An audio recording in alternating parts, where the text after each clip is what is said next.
SSC का portal open हो जाएगा। उसके बाद पहली बार आप इस पोर्टल पे आए तो यहाँ से एक नया रजिस्ट्रेशन करेंगे। पहले से रजिस्ट्रेशन हो रखा है तो आईडी पासवर्ड व कैप्चा डाल के डायरेक्ट लॉगिन हो जाएंगे। अगर इस पोर्टल पे पहली बार आए हैं एसएससी के पोर्टल पे तो आपको एक नया रजिस्ट्रेशन करना है। उसके लिए आप जस्ट यहाँ पे क्लिक करेंगे। यहाँ पे क्लिक करने के बाद अगर आपके पास आधार कार्ड है तो ये वाला ऑप्शन लेंगे। उसके बाद आप अपने आधार कार्ड संख्या यहाँ पे दर्ज कर लेंगे।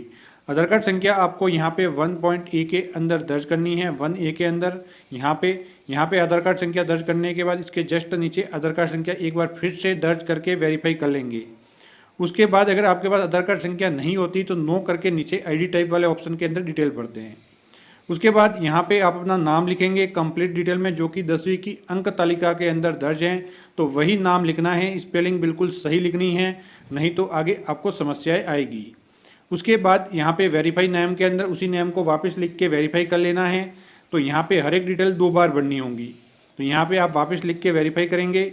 उसके बाद क्या आप अन्य नाम से कभी भी जाने जाते हैं, आपने नाम चेंज किया है, नीचे देख सकते हैं have you ever change name, तो कभी नाम चेंज नहीं किया तो नो। अगर नाम चेंज किया है तो यस लेके उसकी डिटेल आप फिलअप करेंगे।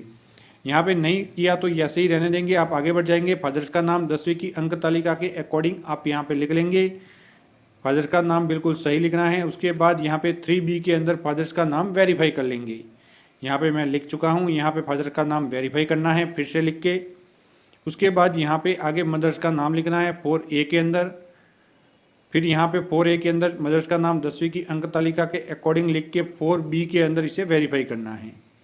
उसके बाद 5A के अंदर जन्म तारीख 10वीं की अंक तालिका के ऊपर अंकित है वो लिखनी है। उसके बाद 4B के अंदर उसे वेरीफाई करना है। उसके बाद आप आगे बढ़ेंगे। 6 नंबर पॉइंट हैं, यहाँ पे देख सकते हैं। यहाँ पे आपको एजुकेशन पढ़ना है कि आपने 10वीं जो पास की हैं कौन से बोर्ड से की हैं। उसके बाद उसे वेरीफाई कर लेना है, जिस भी बोर्ड से की हैं आप यहाँ पे वेरीफाई करेंगे। उसके बाद रोल नंबर लिखने हैं 10वीं के। उसके बाद 10वीं के रोल नंबर को वेरीफाई करना है, तो यहाँ पे आप रोल नंबर लिख लेंगे। इसके जस्ट नीचे इसे वापस वेरीफाई कर लेंगे, वापस आप रोल नंबर एंटर कर लेंगे। उसके बाद 10वीं आपने कब पास की थी तो वो डिटेल आप यहाँ पे फिलअप करेंगे और उसको यहाँ पे वेरीफाई करेंगे। उसके बाद जेंडर का चयन करेंगे 7A के अंदर और 7B के अंदर उसे वेरीफाई करेंगे। उसके बाद आप आगे आ जाएंगे। यहाँ पे लास्ट टू क्वालिफिकेशन एग्जाम दोस्तों level of education qualification highest आपका जो एजुकेशन है वो कितना है वो आपको यहाँ पे ले लेना है। फिर मोबाइल फ़ोन नंबर लिख रहे हैं 9A के अंदर। उसके बाद 9B के अंदर मोबाइल फ़ोन नंबर को वेरीफाई करना है, तो एक्टिव मोबाइल फ़ोन नंबर ही आपको यहाँ पे लिखने हैं। उसके बाद 10A के अंदर ईमेल आईडी कंप्लीट दर्ज करनी है और 10B के अंदर उसी ईमेल आईडी को आपको वेरीफाई करना है। तो ये एक एक डिटेल आप सही भरेंगे। उसके बाद आप अंत में आएंगे, अंतिम वाला भाग है, आप अपने स्टेट का चयन करेंगे। यहाँ पे आप कौन से स्टेट से हैं और ये वाला भाग कंप्लीट हो जाएगा। उसके बाद जस्ट आप सेव पे क्लिक करेंगे। सेव पे क्लिक करते ही आप ईमेल आईडी में मोबाइल फ़ोन नंबर दिखाई देंगे, जिसकी जांच करके कंफर्म पे आप क्लिक करेंगे। उसके बाद इस प्रकार से मैसेज मिलेगा कि आपने जो भी पंजीयन किया है उसको 14 दिन के अंदर आपको कंप्लीट करना, वरना फिर डिलीट हो जाएगा। उसके बाद आप जस्ट यहाँ पे आ जाएंगे, आप ओके बटन प्रेस करके अगले वाला प्रोसेस कंप्लीट करेंगे। जैसे ही ओके बटन जाएंगे और आपको आईडी व पासवर्ड आपकी ईमेल आईडी पे मिले हैं वह डाल के आप यहाँ पे लॉगिन करेंगे और मोबाइल फ़ोन पर भी यहाँ पे आईडी व पासवर्ड मिल जाते हैं, वह डाल के लॉगिन पे क्लिक करके लॉगिन होंगे। फिर पुराने पासवर्ड जो आपको ईमेल पे मिले व मोबाइल पे मिले वो डालेंगे, फिर न्यू पासवर्ड जो रखना चाहते हैं वो डालेंगे। उसके बाद उस पासवर्ड को आप यहाँ पे कंफर्म करेंगे, तो यहाँ पे अल्फ़ाबेट स्पेशल कैरेक्टर तो ये सभी आपको यहाँ पे डालने होंगे। उसके बाद पासवर्ड कंफर्म हो गए, उसके बाद सबमिट पे क्लिक करेंगे, ये मैसेज आएगा। उसके बाद जो भी आईडी पासवर्ड आपने क्रिएट किए हैं वो यहाँ पे डाल देंगे। उसके बाद कैप्चा डाल के लॉगिन पे क्लिक करके इस पोर्टल पे लॉगिन हो जाएंगे।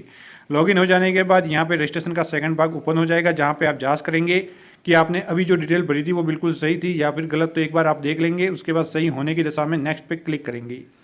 यहाँ पे 11A के अंदर आप कैटेगरी लेंगे, कौन सी कैटेगरी से आप बिलोंग करते हैं, जनरल, ST, SC, OBC जो भी हैं, EWS। उसके बाद नेशनलिटी लेंगे। 13 के अंदर आपके बॉडी के ऊपर कोई भी आइडेंटिफिकेशन मार्क हैं वो डाल देंगे, शॉर्ट का निशान है, तिल वगैरह है तो वो आप डाल देंगे कोई भी एक। उसके बाद यहाँ पे देख सकते हैं आप डिसेबिलिटी है तो यस लेके यहाँ पे डिसेबिलिटी का प्रकार लेंगे। फिर यहाँ पे अपना परमानेंट एड्रेस आपके डॉक्यूमेंट के अकॉर्डिंग फिलअप करेंगे। यहाँ पे आपको कंप्लीट एड्रेस फिलअप कर लेना है जो कि आपके डॉक्यूमेंट के ऊपर अंकित हैं, मोहल्ला, गली, विलेज जो भी हैं वो कंप्लीट तहसील सहित आप लिख लेंगे। उसके बाद स्टेट, उसके बाद यहाँ पे डिस्ट्रिक्ट लेंगे। यहाँ पे डिस्ट्रिक्ट लेने के बाद पिन कोड आप दर्ज करेंगे।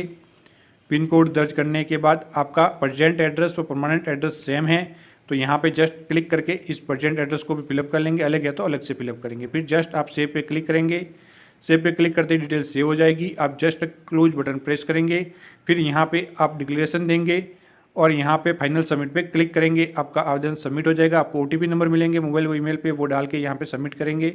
उसके बाद इस प्रकार से मैसेज मिलेगा, ओके बटन प्रेस करेंगे और आपका पंजीयन कंप्लीट हो जाएगा। अब आप यहाँ पे MTS के अंदर आवेदन करेंगे। मल्टीटास्किंग स्टाफ की जो वैकेंसी है सबसे ऊपर यहाँ पे दिखाई देंगी। अप्लाई पे क्लिक करेंगे, आपकी डिटेल जो भी आपने रजिस्ट्रेशन किया था उससे आ जाएगी। उसकी कंप्लीट डिटेल में जांच करेंगे कि डिटेल सही आई हैं या फिर गलत। तो 14 नंबर तक सभी पॉइंट फिलअप किए हुए ही मिलेंगे। आप ओनली 15 नंबर पॉइंट पे जाएंगे जहाँ पे आपको एग्जाम सेंटर का सिलेक्शन करना है, जहाँ से आप एग्ज़ाम देना चाहते हैं। तो कुल 3 एग्जाम सेंटर का चयन आपको यहाँ पे करना होगा। तो सबसे पहले वाला एग्ज़ाम सेंटर आप ले लेंगे, उसके बाद सेकंड वाला लेंगे जहाँ पे आप एग्ज़ाम देना चाहते हैं, फिर थर्ड वाला एग्ज़ाम सेंटर आप यहाँ पे ले लेंगे। एग्ज़ाम सेंटर लेने के बाद आपको 16 नंबर पॉइंट के अंदर आप जो एग्ज़ाम दे रहे हैं कौन से मीडियम के अंदर देना चाहते हैं वो ले लेंगे और उसके बाद उस एग्ज़ाम को वापस वेरीफाई भी कर लेंगे। यहाँ पे आप वेरीफाई करेंगे क्या आपने लिया है। अब आप एक्स सर्विसमैन और service of the arm force तो हैं तो यस लेंगे, वरना फिर नो है। यस लेंगे तो ये डिटेल भरनी होंगी, नो लेंगे तो इसे ब्लैंक रहने देंगे। उसके बाद आप आगे बढ़ेंगे, ये आगे वाले इस कैटेगरी के अंतर्गत आप आते हैं तो आप यस लेंगे, वरना फिर नो ले लेंगे। यहाँ पे देख सकते हैं कंप्लीट डिटेल में लिखा हुआ है। फिर आप एज के अंदर छूट चाहते हैं तो यस लेके यहाँ पे डिटेल ले लेंगे कि आप किस कारण से एलिजिबल है। अगर एलिजिबल नहीं है और एज छूट नहीं चाहते, दोनों ही मामलों में आप नो ले लेंगे। तो यहाँ पे मैं नो ले लेता हूँ। फिर आप आगे बढ़ेंगे, 19.2 पॉइंट हैं। यहाँ पे आपको स्टेट वाइज जो भी पोस्ट हैं उसकी कंप्लीट डिटेल हैं। तो कुल यहाँ पे प्रेफरेंस दिए हुए हैं, तो इसके अंदर से एक एक करके सभी प्रेफरेंस का चयन आपको करना ही होगा। तो एक एक करके सभी को आप फिलअप करेंगे। तो सबसे पहले आप कहाँ पे प्रेफरेंस लेना चाहते हैं तो सबसे फर्स्ट वाला ले लेंगे। इस 72 में से कोई भी एक तो आप अपने पास का देख के ले लेंगे। तो एक एक करके आप ये फिलअप करेंगे। तो मैं सबसे पहले 19 नंबर ले लेता हूँ। उसके बाद मुझे जो पसंद है वो मैं और ले लूँगा, यहाँ पे लिस्ट के अंदर देख लूँगा। तो यहाँ पे मेरे आसपास के मैं लेता हुआ जाऊँगा और अंत तक सभी डिटेल मैं फिलअप कर लूँगा। तो ये मैं सेकंड ले लेता हूँ। उसके बाद मैं थर्ड लूँगा यहाँ पे, फिर फोर्थ लूँगा, फिर फिफ्थ लूँगा। तो यहाँ पे प्रेफरेंस आप सिलेक्ट कर लेंगे। यहाँ पे सभी पोस्टें अलग अलग दी हुई हैं, तो सभी प्रेफरेंस आपको सिलेक्ट कर लेनी हैं। सभी प्रेफरेंस एक एक करके जब आप सिलेक्ट कर लेंगे तो इस प्रकार से दिखाई देगी। तो दोस्तों देख सकते हैं 72 प्रेफरेंस थी, मैंने सभी सिलेक्ट कर ली हैं। अब आपका हाईएस्ट क्वालिफिकेशन क्या है वो आप ले लेंगे और इस एग्ज़ाम के लिए जो क्वालिफिकेशन है वो ले लेंगे। कौन से ईयर के अंदर इस एग्ज़ाम के लिए जो क्वालिफिकेशन है 10th क्लास, तो वो आपने पास किया या फिर नहीं किया, पास लेंगे डिटेल आ जाएगी। यहाँ पे आप प्रतिशत अंक डाल देंगे कि कितने प्रतिशत अंक आपके बने थे। उसके बाद जो आपकी डिटेल है वो यहाँ पे जो जॉब एजेंसी है उसके बाद भेजी जाए तो यस, नहीं भेजा जाए तो नो लिख लेंगे। फिर 20 से 50 के बीच साइज़ के अंदर आप एक पासपोर्ट साइज़ फ़ोटो यहाँ पे अपलोड करेंगे, जो कि 21 अप्रैल 2023 के बाद का होना चाहिए। तो वो फ़ोटो आप इस प्रकार से अपलोड कर लेंगे। फ़ोटो को आप एक बार नोटिफिकेशन जरूर पढ़ ले। फ़ोटो की कंप्लीट गाइडलाइन को समझने के बाद ही फ़ोटो आपको अपलोड करना है, वरना फिर फॉर्म रिजेक्ट हो जाता है। यहाँ पे सिग्नेचर अपलोड कर लेंगे इसी प्रकार से और यहाँ पे आप सहमति दे देंगे कि हमारा फ़ोटो 21 अप्रैल 2023 के बाद का है। तो यहाँ पे फ़ोटो के मामलों में और साइन के मामलों में विशेष करके ध्यान रखना है। फिर आप जस्ट यहाँ पे क्लिक करेंगे, ये वाला कैप्सा कोड है, इसे आप यहाँ पे दर्ज करेंगे। कैप्सा कोड दर्ज करने के बाद प्रीव्यू पे क्लिक करेंगे। जो भी डिटेल आपने फिलअप की हैं उसका कंप्लीट प्रीव्यू पे क्लिक करते ही आपको दिखाई देने लग जाएगा डिटेल सही हैं या फिर नहीं। अगर सही लगता है तो फाइनल सबमिट कर लेंगे। तो यहाँ पे देख लेंगे, कमी है तो एडिट व मॉडिफाई का ऑप्शन भी मिल जाएगा ब्लू कलर में। अगर बिल्कुल सही है तो ग्रीन कलर वाला सबमिट बटन आप प्रेस कर लेंगे। यहाँ पे क्लिक करते इस प्रकार से मैसेज मिलेगा, ओके बटन प्रेस करेंगे, आपका आवेदन सबमिट हो जाएगा। आप ओके बटन प्रेस कर लेंगे। ओके बटन प्रेस करने के बाद आप वापस यहाँ पे आएंगे और इस फॉर्म की प्रिंट आउट निकालने के लिए यहाँ पे क्लिक करेंगे। इस प्रकार से फॉर्म दिखाई देगा। अंत में प्रिंट का ऑप्शन है, जहाँ पे आप क्लिक करके प्रिंट आउट निकाल लेंगे। फीस के अंदर शूट होगी तो यहाँ पे बता देगा कि आपको फीस पेमेंट करने की जरूरत नहीं है। उसके बाद जैसे देगा जिसकी प्रिंट आउट निकाल के आप अपने पास सुरक्षित रख लेंगे। इसके अलावा जिस किसी को यहाँ पे फीस के अंदर छूट है उनको तो फीस भरने की यहाँ पे जरूरत नहीं होती। जैसे महिलाएं होगी, ST SC हो गए, अलग अलग कैटेगरी होगी, विशेष योग्यजन वगैरह, तो उनको तो यहाँ पे फीस पेमेंट नहीं करनी। लेकिन तो दूसरे जो भी कैटेगरी के हैं जिसको फीस पेमेंट करने की जरूरत है वो पेमेंट वाले ऑप्शन पे जाके पेमेंट कर लेंगे। और उसके बाद पेमेंट स्टेटस का ऑप्शन है, जहाँ से स्टेटस भी देख सकते हैं, यहाँ से पेमेंट करेंगे। यहाँ से उसके बाद पेमेंट सक्सेसफुली होने के बाद स्टेटस देखेंगे कि आपका पेमेंट सक्सेसफुल हुआ या फिर नहीं।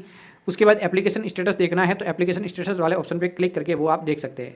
तो ये तरीका था स्टेप सिलेक्शन कम्युनिकेशन का। जो MTS की वैकेंसी आई है 2023 की, उसका स्टेप बाय स्टेप फॉर्म भरने का। जानकारी अच्छी लगी हो तो चैनल को सब्सक्राइब करके ऑल नोटिफिकेशन ऑन करना